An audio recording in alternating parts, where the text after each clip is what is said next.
একটা হচ্ছে যারা ডেটা রিচার্জ করে মানে নেট শেষ হয়ে গেলে জিওতে তার ভ্যালিডিটি প্ল্যানটা যেটা আছে তারপরেই কিন্তু এটা কাজ করবে। তো সেখানে পরিবর্তনটা হচ্ছে আগে 1 জিবি বা 2 জিবি রিচার্জ করলে সেখানে ভ্যালিডিটিটা হতো যতদিন ধরে রিচার্জের প্ল্যানটা আছে ততদিন ধরেই মানে শেষ না করতে পারলে ততদিন ধরেই মানে রিচার্জটা থাকতো, মানে রিচার্জের ভ্যালিডিটিটা বা ডেটার ভ্যালিডিটিটা। কিন্তু এখন পরিবর্তন হয়ে গেছে, যেমন এই 19 টাকার রিচার্জের প্ল্যানটা যেটা 1 জিবি দেয় সেটা কিন্তু একদিন ভ্যালিডিটি করে দিয়েছে।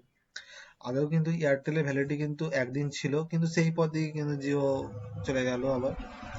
সে 1 জিবি 1 জিবি যে একদিন ভ্যালিডিটি সেটা জিও ক্ষেত্রেও সেই হয়ে গেল। এবার হচ্ছে 2 জিবির ক্ষেত্রে 2 দিন ভ্যালিডিটি। আর এগুলো 49 টাকা 11 টাকা এগুলো হচ্ছে আনলিমিটেড দেবে, কিন্তু এটা 1 ঘন্টার জন্য, 49 টাকাটা একদিনের জন্য।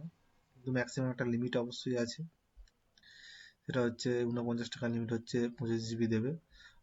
আর একটা হচ্ছে 70 টাকার একটা প্ল্যান আছে, 69 টাকার একটা প্ল্যান আছে, সেটা হচ্ছে ডেটা বুস্টার। এই ডেটা বুস্টার প্ল্যানগুলো সব কিন্তু একটা জায়গাতেই ছিল, মানে 19 টাকা, 11 টাকা, 29 টাকা, কিন্তু সেটা এখন ভাগ করে দিয়েছে।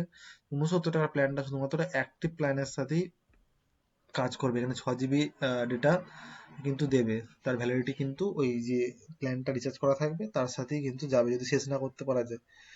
তো এটা ছিল একটা জিওর পক্ষ থেকে বিরাট আপডেট।